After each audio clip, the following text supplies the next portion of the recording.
Welcome back. I'm Dr. Farber. I'm Dr. Shah. Today we're going to talk about one of our most popular procedures, which is a mommy makeover. A mommy makeover is just a combination of a breast procedure and a tummy tuck, abdominoplasty, and that's simply it. You may be wondering if you're a good candidate for a mommy makeover. Well, first of all, you don't have to be a mommy. You just want to have the procedure done. Second of all, you should be at your goal weight.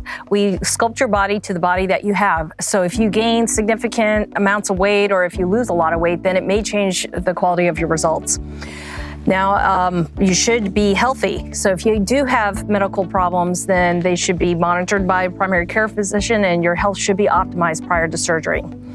You should also be done with having children, and most importantly, you need to have a support system. Right after surgery, you're going to need some help, and there are some lifting restrictions. You'll be able to cuddle with your kids if you have them, but you are going to need some help right after surgery.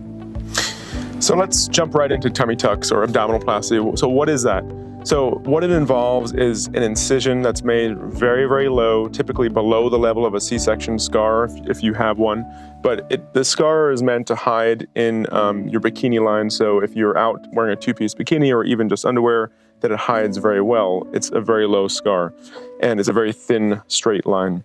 But by doing that, we remove extra skin, typically skin that's just the extra skin that comes with age or just comes from having children, and also extra fat in the area. Another thing that we do is repair the rectus diastasis. What is a rectus diastasis? That's separation of your abdominal muscles. And that can occur with age and that can occur with pregnancy as well. But during the tummy tuck, we repair that, put them back into the middle, which helps reduce the bulging that they may cause. This also can help with back pain that some women have from this rectus diastasis. So that's part of the tummy tuck. Some things that we do differently or that we do in a unique fashion is that we don't use drains, number one, and patients really appreciate that. We use certain techniques that allow us to not place drains in our patients. So there's no drain maintenance after the procedure. Another thing that we do is we use a long-lasting numbing medication that we inject directly into the muscle using an ultrasound. This is called Exparil, and this typically helps with pain control within the first few days after the procedure. And so some of our patients are up and walking around that same evening or even the next day.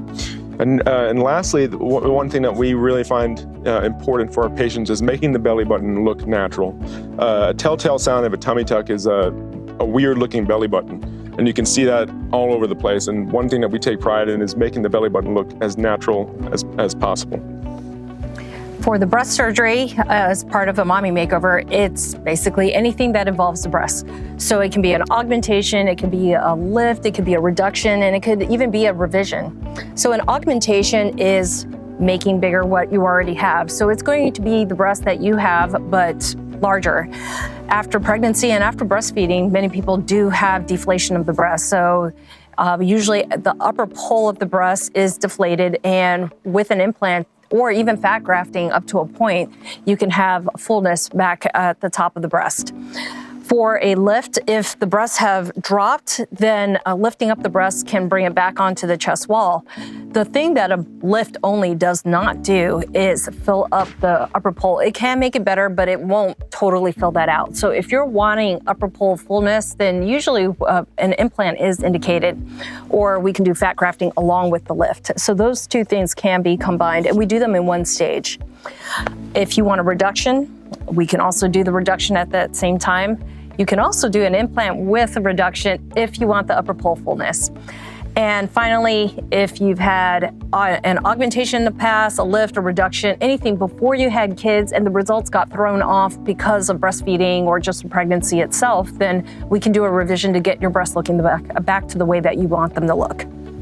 We can even add other procedures onto your breast and belly procedure. We can remove extra skin in the arms, an arm lift. We can remove extra skin in the thighs, which is the thigh lift. We can do liposuction in other areas. We can add these procedures on so that you can get this all done under the same general anesthetic and recover one time instead of multiple times. So this is something that we can do for all of our patients upon request, and if they're a good candidate for it, then we're certainly happy to do that. We usually do these combination surgeries together. So both of us are there, and we've been operating together for a while, and we have a good flow. I think that we're very efficient with our surgeries. Absolutely. And this is important because the longer that you're under anesthesia, the more complications and the more risks that you have. So we operate together to get your anesthesia times down, get your surgical times down, and therefore make it a lot safer. Our procedures usually do not go over 6 hours. If it's over 6 hours, then you see an increase in complications. So with our surgeries being shorter, people are able to go home, sleep in the comfort of their own bed, and also recover better. Yeah. If you're interested in getting a mommy makeover or any combination of these procedures, give our office a call. And you can view our other videos on our YouTube channel or on our website that go over the consultation process and the preoperative process if you have any questions about that. We look forward to seeing you, and stay tuned for the next one. See you soon. See you soon.